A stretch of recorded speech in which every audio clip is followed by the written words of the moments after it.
Hello and welcome to the Business Whisperer podcast. I'm your host, Dr. Adila Rafiz, the Global Business Whisperer. If you are wondering how to create a life in business that is intuitive, authentic, and successful, that is exactly what we are here to help you do each and every week, where we bring you episodes, interviews, tools, tips, everything that you are looking for to help you realize that the most important ingredient in your business is you, and listening to the whispers of your intuition, your gut instinct. It has helped me create a business beyond my wildest dreams, and I'm here to now help you do the same. So if you are ready to download some of this business whispering magic into your life and business, stay tuned because you're in the right place.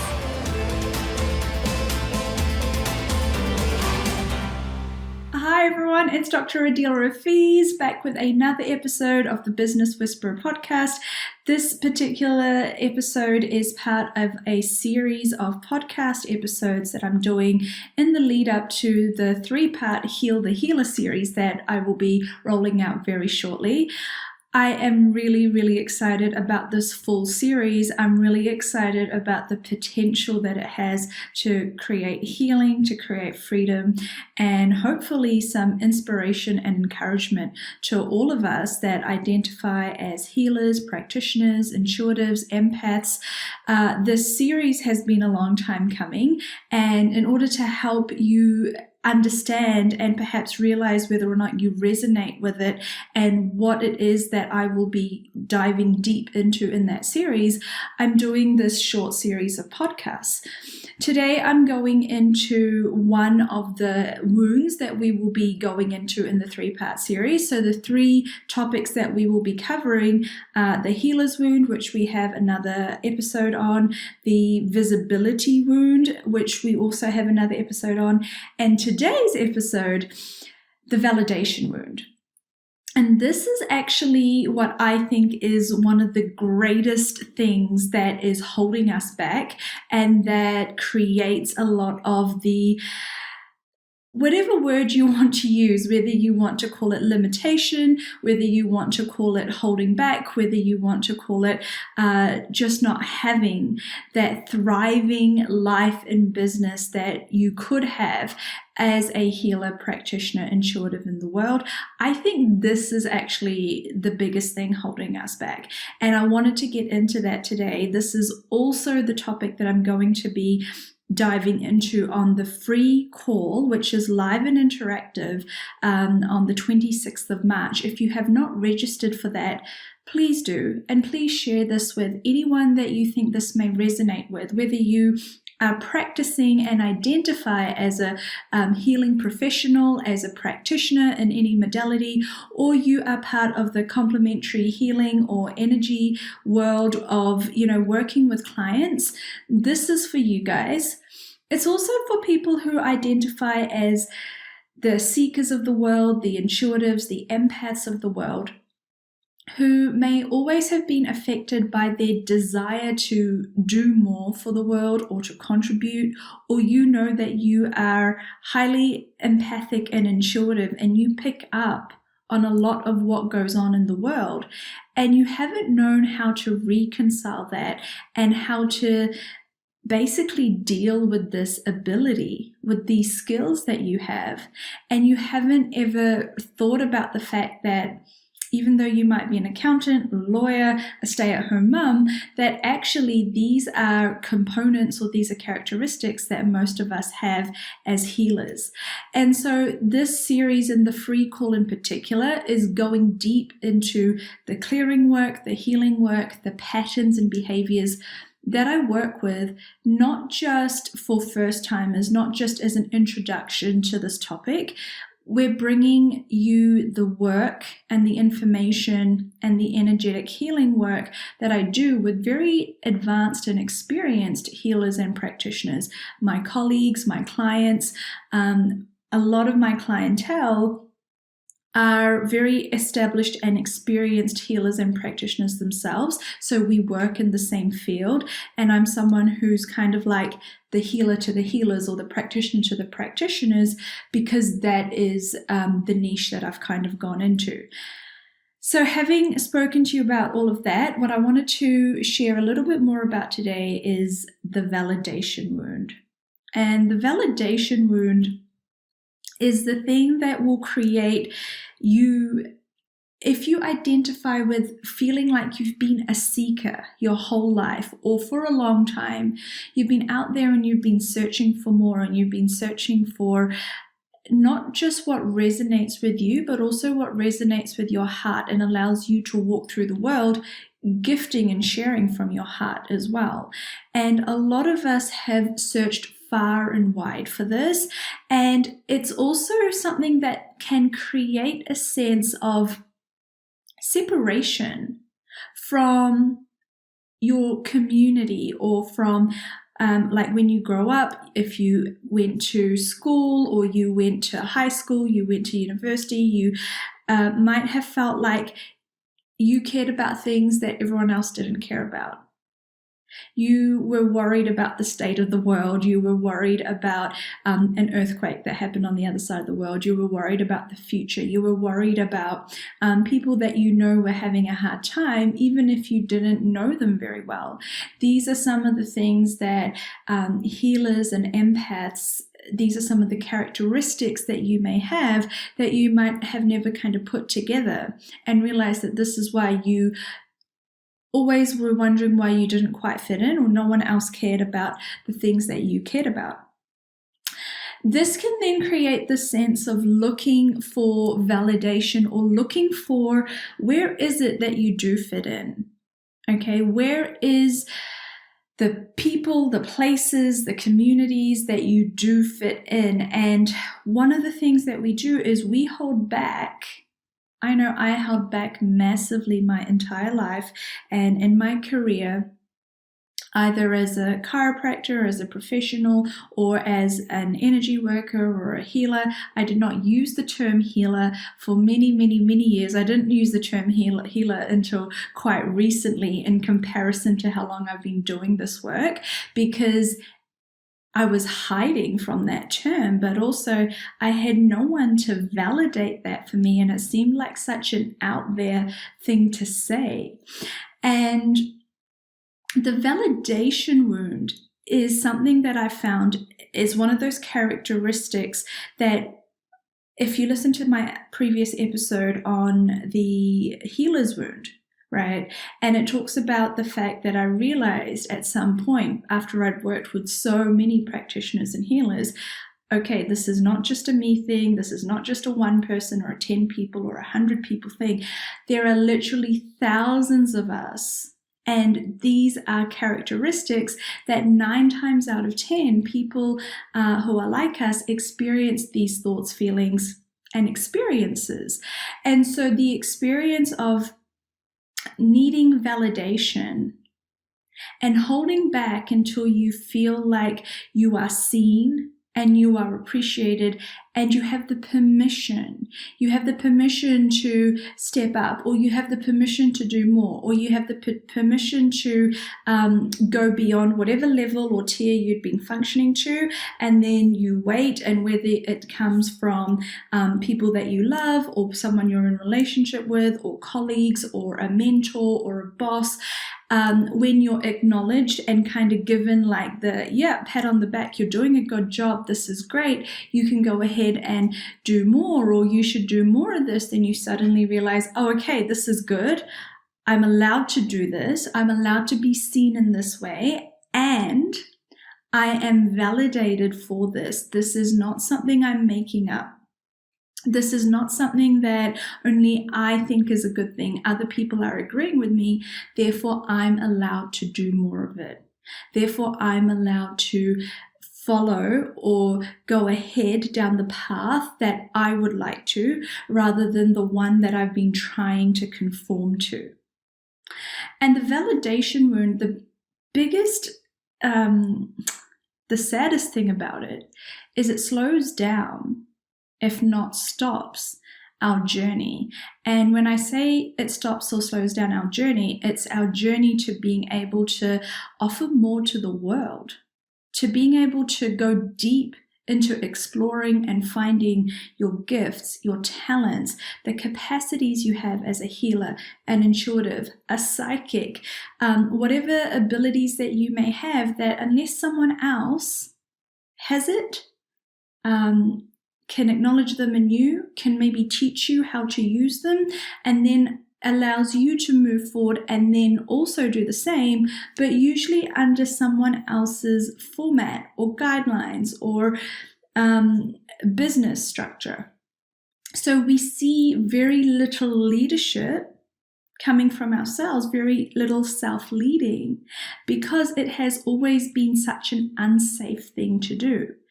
And one of the things that then it sets us up for is the ability to be susceptible to finding gurus or finding groups or finding cults that we become a part of, because we feel that this is finally a leader or a group or a mentor that sees what you do and validates you and is finally giving you the community that you had been seeking for so long, and creates this sense of, in this space and in this community, at least I can be more of myself rather than what I feel like out there in my own life or out there in the real world.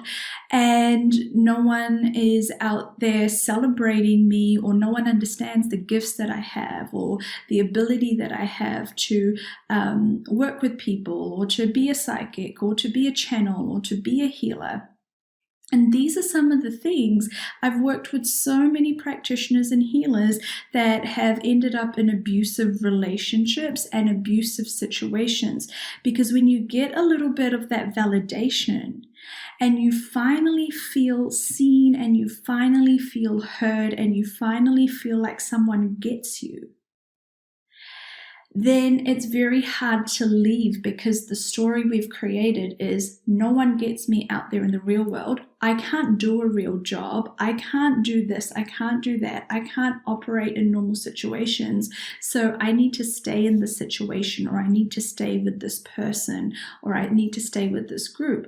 And the amount of people that have ended up in these groups where also they've been sexually abused or emotionally abused, gaslit, physically abused, all over the world, ashrams in India, Bali, so many situations where people in power, people where there is a seeking that is being, that is what they are taking advantage of, the fact that these people are seeking and they are looking to them as leaders, and they are looking to them for love and acceptance and permission.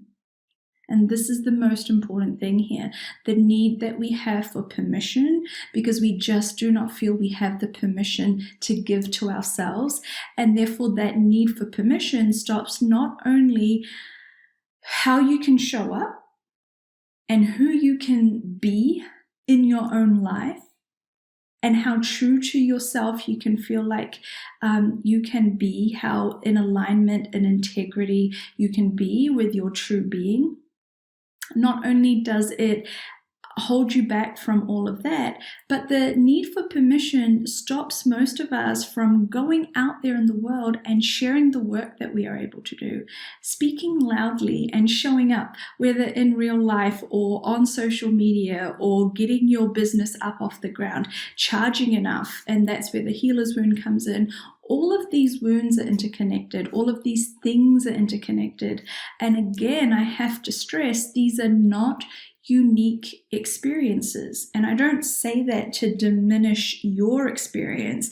I say this to hopefully help you feel like and understand that, oh my goodness, you are not the person that is wrong here. And you are not, I promise you, you are not the only healer, practitioner, psychic, witch, medical doctor, whatever it is that you identify as. You are not the only person in the world that has struggled with these things and are struggling with how to show up and claim your space in the world, how to show up and be who you are and celebrate who you are, and also be able to create a very successful and thriving life, body, business, and relationships.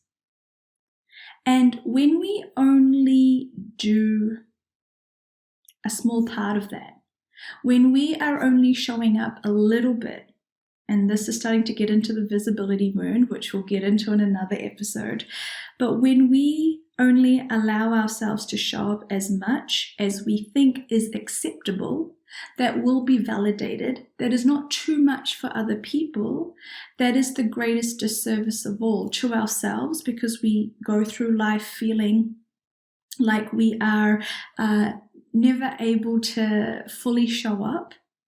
And it is so disempowering. You go through life with this constant feeling of dissatisfaction, because you know that there is so much more depth to you. You know there is so much more that is available to you in the world, and you're only exploring such a small portion of it. But it also stops you from pioneering. It stops you from going out there and taking your gifts, your capacity, and the work that you can do to be helping others or helping the world in whatever unique way is available to you specifically. You hold yourself back because the feeling is, who am I to do this? Am I really a healer? Am I really any good at what I do? Am I really able to say that? Am I really allowed to advertise my services? Am I really allowed to charge money for that?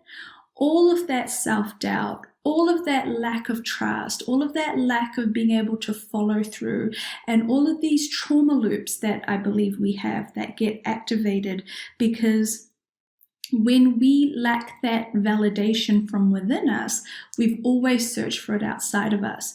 And 99% of the time, we have been let down by that, because people can only validate us to a certain degree or a certain extent until you either get too bold for them, or suddenly you're out creating, or your success is starting to overshadow theirs. They're starting to wonder, how come you're allowed to how come you're allowed to show up in this way? How come you started doing this work after them and suddenly you're more successful? People will support you until they are threatened by you, and then you will feel that energetic shift, or even sometimes very physical and practical shift that occurs when people start to feel threatened, or they start to feel like you're going in a different direction to what they want you to, or where they are going. And that there are consequences, and so many of us have experienced that in relationship, by mentors, by colleagues, that it's created a trauma response. And so one of the greatest fears that people have is the fear of being alone. There are so many people that have said this to me, like, my greatest fear is being alone, and I don't want to go out there and be super successful and super famous and put myself out there, because what if I end up alone at the end of it?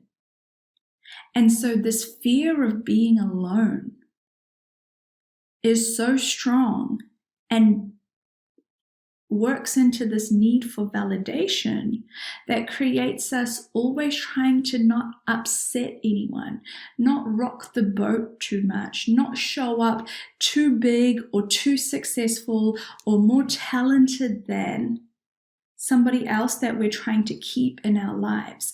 And sometimes it's a whole profession.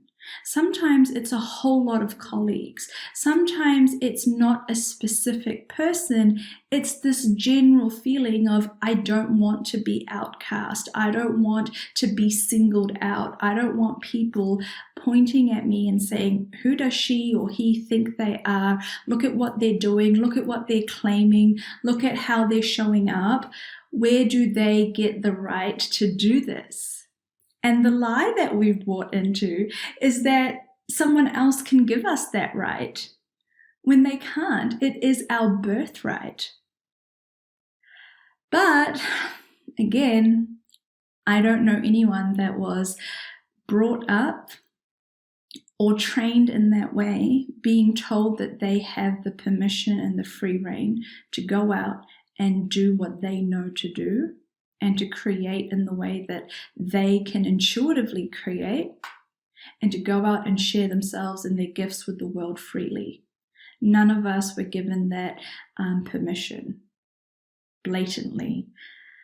And even if you have been given it verbally, sometimes we know that the reality of that is very different. And the consequences of going against the grain can be really severe. So this is all part of the validation wound that I just think is so important. It is, as I mentioned earlier, the main or the first wound that we are going to be diving into. And this is on the free call. I think this information, this healing work we're going to be doing on this call around this topic is so important and vital to the world that this is a completely free call with free replay access and no strings attached. You don't have to buy anything else. You don't have to sign up to anything if you don't want to, and you don't have to watch the replay within 24 or 48 hours, otherwise it goes away. This is something that's going to be out there and available for you, and hopefully if you have healers or friends or even children or family members who you think would resonate with this information, please pass this on, please share this, please invite them to join me for that free call on the 26th of March, which will be live and interactive. Now, if you found this after the 26th of March, if you are listening to a replay or a recording, don't worry. We have made this something that is still available to you. Please click on the link below and find the way that you can watch this free call. There is still going to be so much value, and any healing work or energetic work that we do on this call is still going to work, is still going to be highly effective, even if you're watching it after the fact. So please go ahead and watch that call, listen to that call, and I would love to hear from you. I would love your feedback, and if you would love to leave me a review on this particular podcast episode, I would also love and appreciate that greatly. Thank you so much, guys, and I will catch you in the next episode. And that wraps up another episode of the Business Whisperer podcast. Thank you so much for joining us. Your support means the world to me. Now, as always, if you found value in today's episode, do me a favor and share it with someone who you know would love this information, or leave us a review so you can help other people find this podcast too. Wishing you so much success ahead, and as always, remember, keep following the whispers.